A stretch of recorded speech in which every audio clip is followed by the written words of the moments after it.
안녕하세요. 그리스도인이여 십자가를 지켜라의 권중근입니다. 평안하십니까?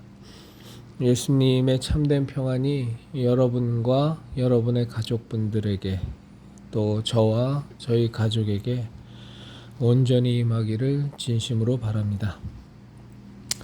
오늘 하루도 참 수고 많으셨습니다. 그리스도인으로 사시면서 많은 어려움도 겪으셨을 거고 갈등도 겪으셨을 것이고, 그럼에도 불구하고 하나님의 은혜 속에서 또 오늘 하루 보내셨을 거라고 생각합니다. 혹시나 후회되는 부분이 있다면 저도 지금 한두 가지가 있는데 기도하고 회개하고 또 하나님께 용서받으면 됩니다. 내일은 날이 많이 추워진다고 합니다. 영하 12도까지 간다는데 건강 조심하시고요. 오늘은 그 은혜라는 것에 대해서 좀 제 신앙적 생각을 나눠보도록 하겠습니다. 그러니까 저도 예수님 믿는 신앙인이 되고 난 뒤에 굉장히 나쁜 행실로 보면 숨겨진 알게 된 진실을 보면 저건 진짜 나빠도 정말 나쁜 놈이다 라고 하는 사람들을 적지 않게 만났죠.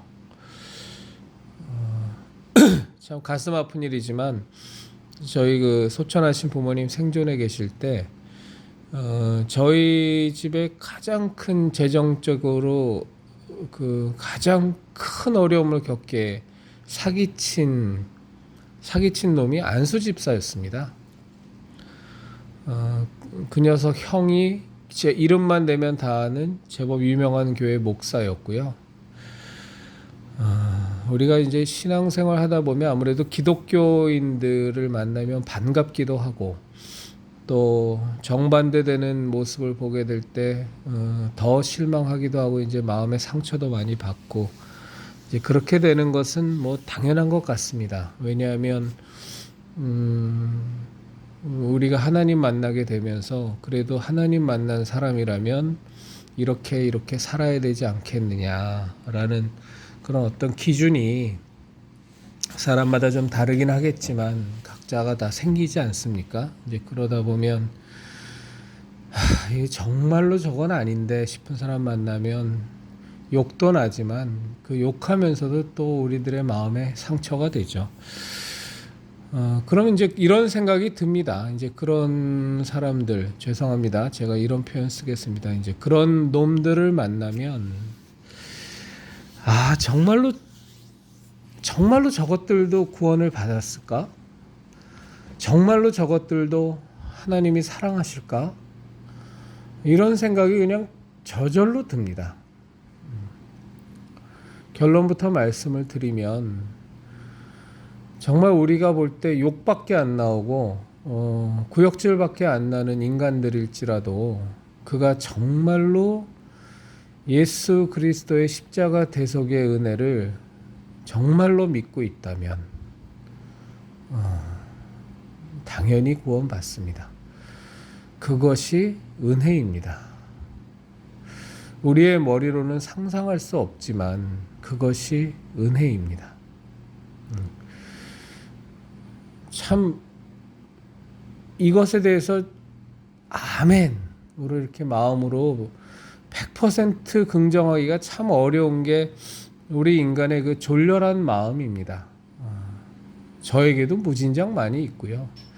그렇지만 그럼에도 불구하고 아무리 세상에 손가락질을 받고 더럽고 추하게 살고 교회 안 다니는 사람보다도 더 악하게 사는 것 같을지라도 정말로 그 안에 예수 그리스도의 십자가 대속의 은혜로 구원받는 그 사실을 진심으로 믿고 있다면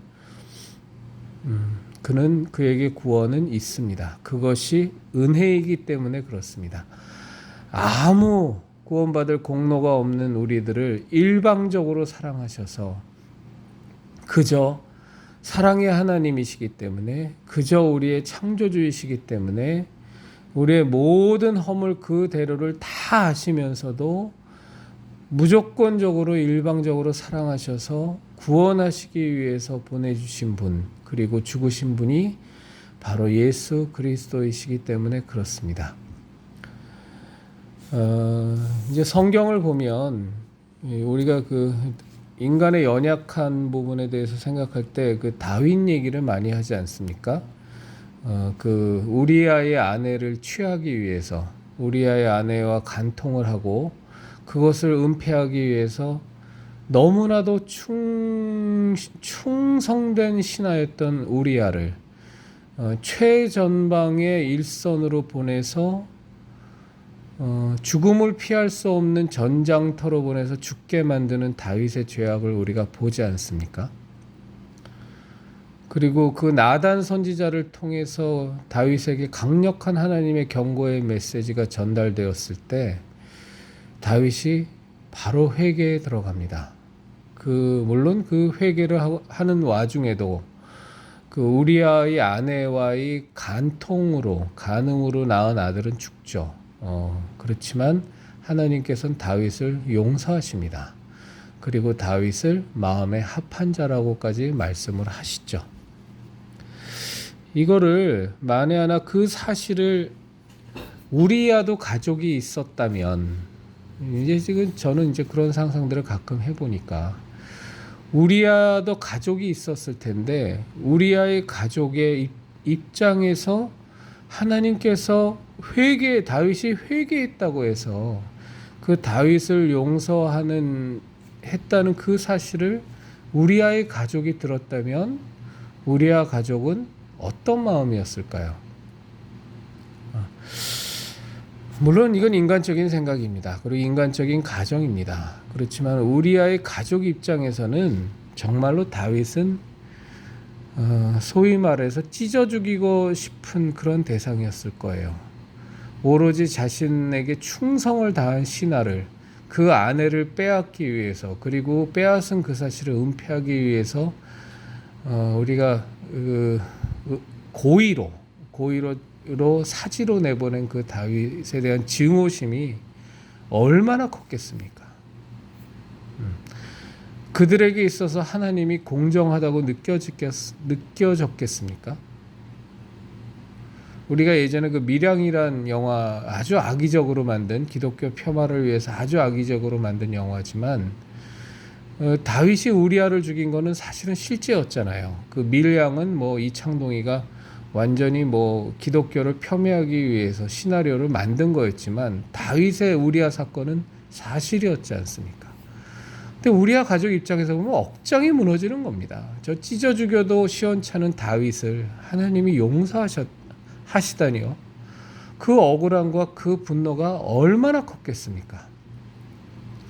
또 하나의 예를 들면 그 예수님의 십자가 달려 죽음을 당하실 때 좌우에 강도가 있었잖아요. 그 한편 강도는 그 십자가상에서 예수님이 하나님의 아들이심을 진심으로 깨닫고 자기 죄를 회개하지 않습니까? 그리고 예수님한테 청합니다. 당신이 정말로 오늘 당신의 나라에 가실 때 저를 기억해 달라고.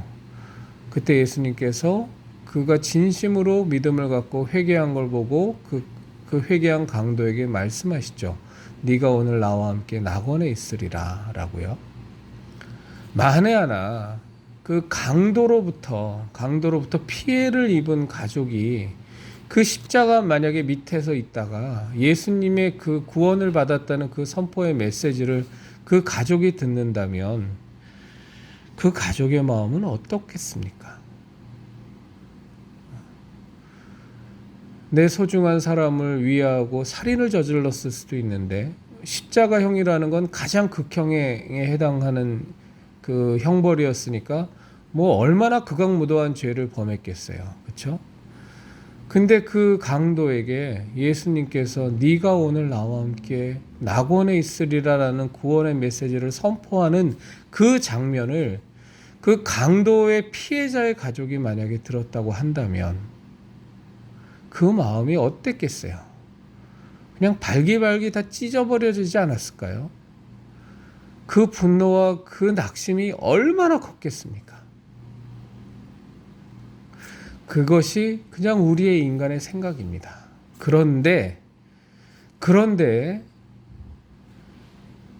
그런 강도일지라도, 그런 다윗일지라도 진정으로 하나님 앞에 자신의 죄를 고백하고 예수 그리스도가 하나님의 아들이심과 우리의 구원자 되심과 우리의 모든 죄를 짊어지시고 대신 죽음을 당하셨다는 그 사실을 진심으로 믿는다면 무조건 구원받는 겁니다.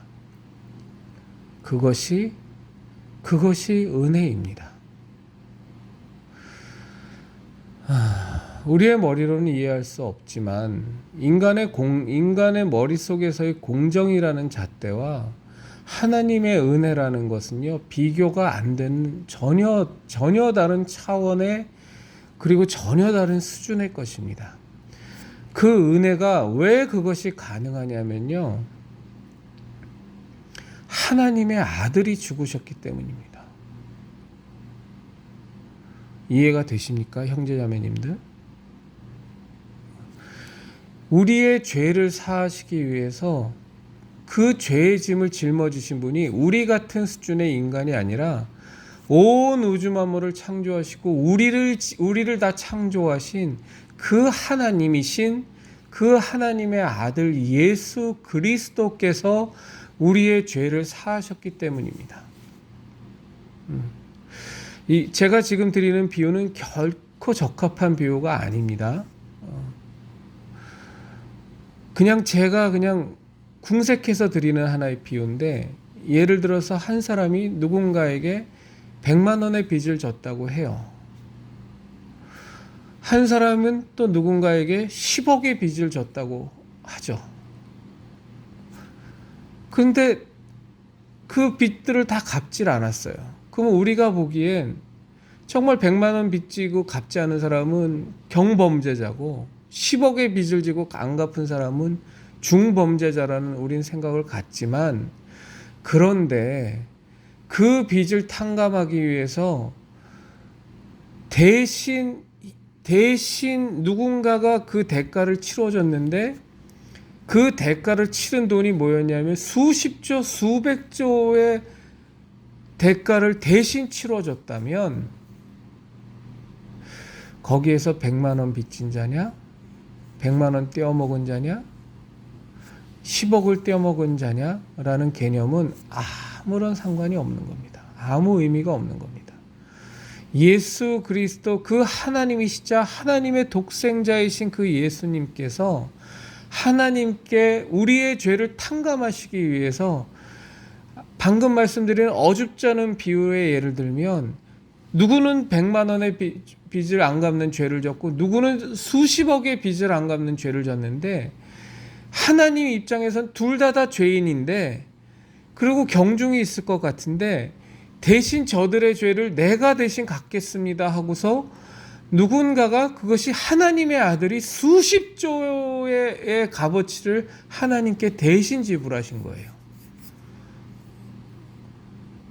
그래서 그 대가가 우리 인간의 머리로는 이해할 수 없지만 너무너무 큰 대가를 치르셨기 때문에 중범죄자냐 경범죄자냐의 개념 자체가 하나님 앞에서는 의미가 없는 겁니다.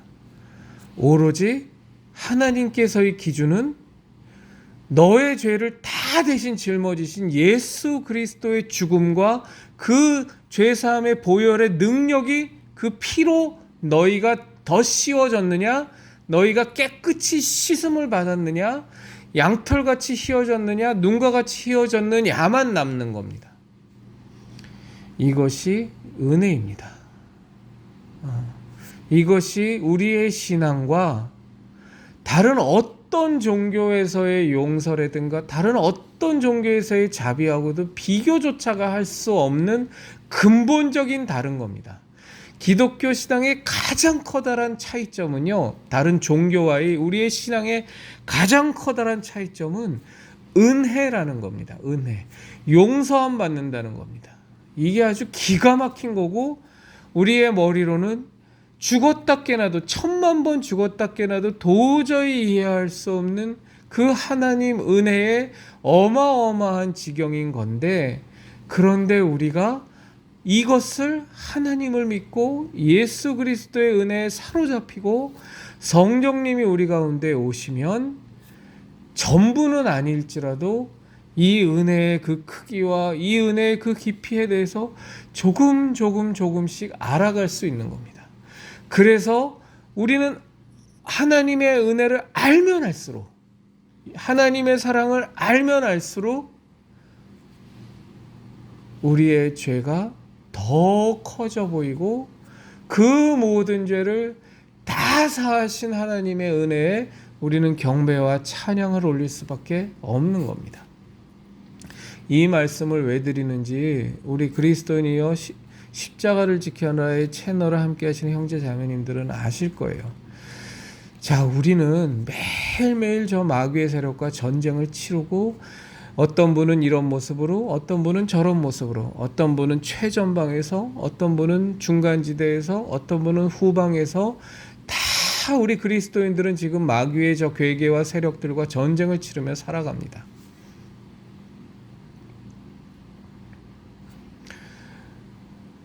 하는 모양새는 다르고 그 치열함의 정도는 다를 수 있고 그 헌신의 정도는 다를 수 있지만, 그리스도인이라면 매일매일의 선택에서, 매일매일 벌어지는 상황 속에서 그 상황을 해석하고, 또 우리가 무언가를 선택할 때, 선택을 취할 때 우리는 매일매일 매 순간순간 치열한 전투를 이루며 살아갑니다.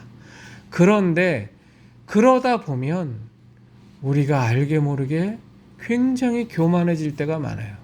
특히 저처럼 우리 기독교계의 잘못된 부분을 막에 대해서 굉장히 분노하고 비판하고 그것에 대해서 굉장히 공격하고 이것을 고쳐야만 한다고 목소리를 높이는 사람일수록 더 타인의 죄에는 굉장히 민감한데 저 자신에게는 점점점 무뎌져 가는 모습이 많습니다. 이러면 망하는 겁니다.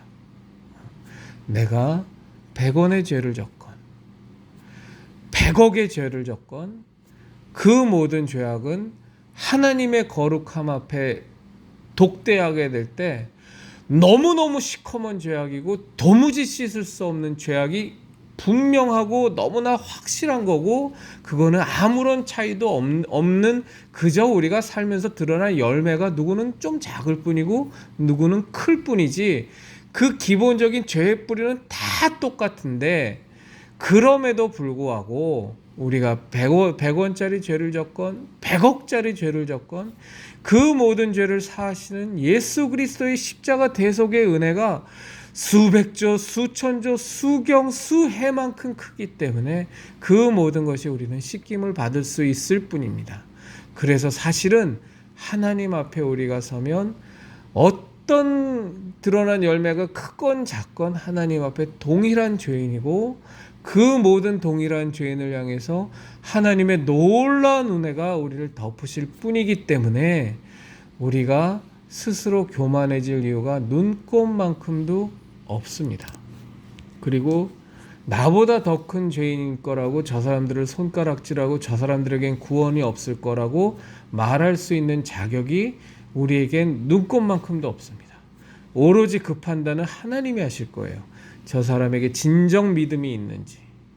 물론 제 얄팍한 제 신앙적 생각으로는 우리가 그리스도인이라면 정말로 예수 그리스도의 그 십자가 대속의 은혜를 진정으로 믿고 삶에서 받아들이는 사람이라면 마땅히 삶의 모습에서 거룩함을 좇고 성결함을 좇고 하나님의 그 수준까지, 하나님이 원하시는 그 수준까지 자라기 위해서 몸부림치는 모습이 당연히 나오겠지만, 그것에 대한 실제적인 그 실체에 대한 파악조차도 사실은 하나님만 아시지 우리는 알 수가 없는 겁니다.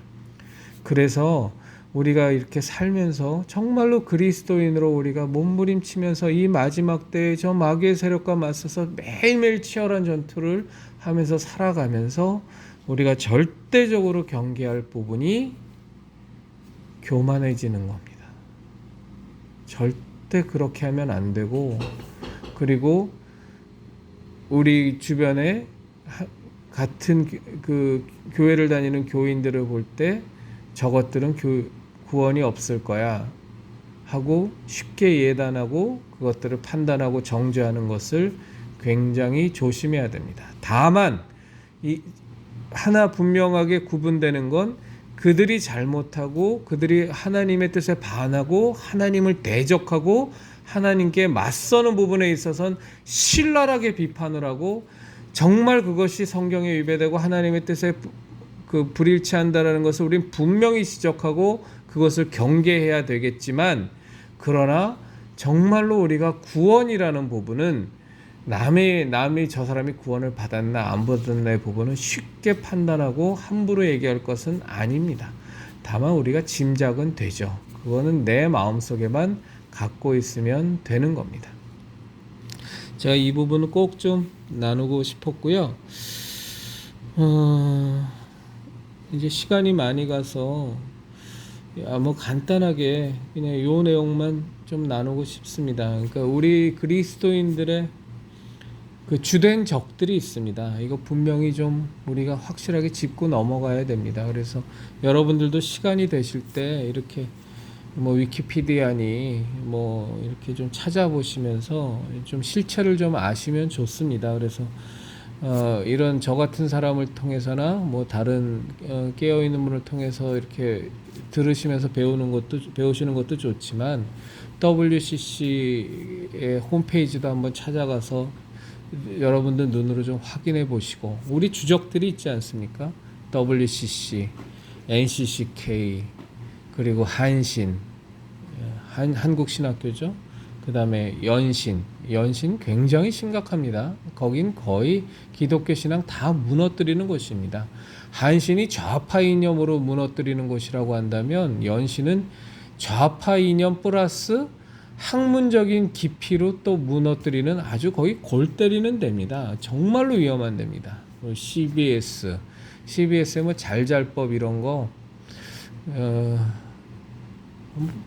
보십시오. 보시면 이제 뭐가 정말로 저 사람들이 심각하게 우리 기독교 신앙을 훼손하고 있는지 잘 아실 수 있습니다. 그래서 제가 그래서 분노하는 겁니다. 이 통합 측이나 합동 측, 또 뭐 이 고신 측 총회 그 썩어 문드러진 목사들 모여서 기껏해서 정죄하고 교회들 죽이는 거 이단이라고 판단하는 거 보면 이런 NCCK나 WCC나 한신이나 연신, CBS 이런 데는 건드리지도 못하고 맨 그냥 자기네들하고 신앙 노선도 아니죠. 신학 노선이 조금만 다른 그런 교회들 다 못 잡아먹어서 날리고, 또 이단 간별사라고 하는 것들도 그 참 한심하기 그지없는 것들이 그냥 돈 받아 먹으면 이단 아니고 돈 안 주면 이단 만들어 버리는 그런 것들이 그냥 횡행하고 이 기독교계를 다 파탄지경으로 몰고 가고 있습니다. 그래서 우리가 정말 이 주적들에 대해서 여러분들도 좀 시간이 되실 때 요즘 위키피디아나 뭐 이런 데 찾아보시면 잘 정리가 되어 있어요. 그래서 이제 그거를 이렇게 계속 트레이싱 하시면서 그거 있는 내용들을 이렇게 찾아가 보시면 생각보다 많은 정보들을 이렇게 잘 정리된 정보들을 얻을 수 있습니다. 그래서 이제 유튜브만 보지 마시고 그런 것들을 실제로 좀 보시고 좀 관련된 또 서적도 좀 같이 보시고 하시면 굉장히 도움이 될 거라고 생각합니다. 오늘 나눌 얘기가 많았는데 첫 번째 주제에 대해서 제가 얘기하다가 좀 많이 길어졌습니다. 그리스도인 우리 형제자매님 여러분, 우리 예수님의 진리의 십자가, 생명의 십자가, 구원의 십자가, 우리 그 은혜의 십자가 반드시 지켜내십시다.